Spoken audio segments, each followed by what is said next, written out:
26 state attorneys general calling for an indefinite end to funding for a United Nations relief agency that was working closely with, and in some cases actually fighting alongside the terrorist group Hamas.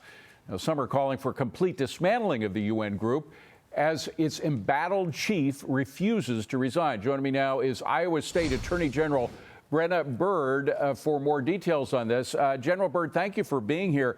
Just to be clear, by the way, for folks who haven't been following this story, we have known about this organization. It's known by its acronym UNRWA for a long time in their cozy relationship with Hamas. That's why President Trump, one of the first things he did was to completely end their funding, took it down to zero from over $1 billion.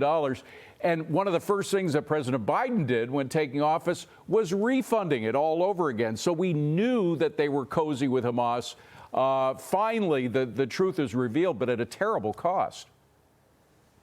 Well, it is absolutely terrible, and it's basically a U.S. taxpayer-funded welfare program for terrorists. And we see what happened on October 7th, and that should never happen. President Trump was right when he cut them off completely, and then Biden restarted giving them money on day one. I think $1 billion has gone to them, and it's funded things that are absolutely terrible, the terrorism against Israel. It is endemic throughout UNRWA. We even found the command center under the UNRWA headquarters, a command center, data center, bought and paid for, I think, with our taxpayer dollars. We're funding them, and that is absolutely wrong, and it has to stop. Now, the question a lot of people would ask at this point is, why are you doing it? That is, isn't this a federal issue? President Biden, as we know, turned on the funding. President Trump had the authority to turn it off. Why are state attorneys general getting involved in this rather than just the feds? Well, I stand with Israel against terrorism, and it is illegal to provide material support to terrorists. And that certainly looks like what UNRWA has been up to, and they're doing it with our money. I see. So this is actually a lawsuit that involves the people of your state. You're representing the people of your state and the money that they are spending for this organization. Well, we're standing up for the rule of law, and somebody has to, because the Biden administration is completely broken. It's very disturbing that they restarted that funding, even though I think they knew there were problems.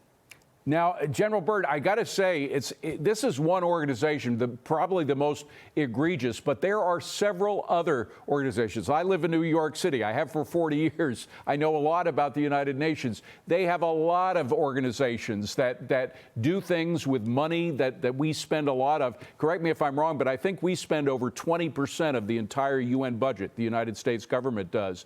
But I would say pretty much from top to bottom, you can find examples of corruption there, let alone some of the egregious examples of working with Hamas and other things. Why are we still funding the UN at all to such an extent?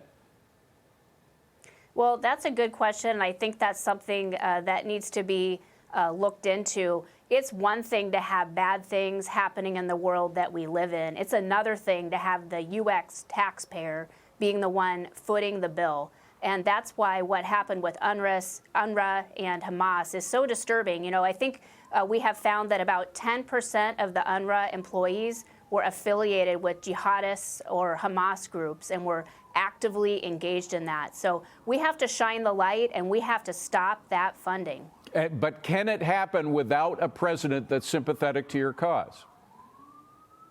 Well, I think we need President Trump back, because he certainly made us safer in the world. He understood that we don't give our money to terrorists. That wasn't a problem. But I think President Biden needs to do the right thing. And certainly Congress has been paying attention as well. We need it to be investigated. We need to figure out who knew what and get to the bottom of this. Attorney General Brenna Bird from the great state of Iowa, thank you so much for being here. Really appreciate you coming in.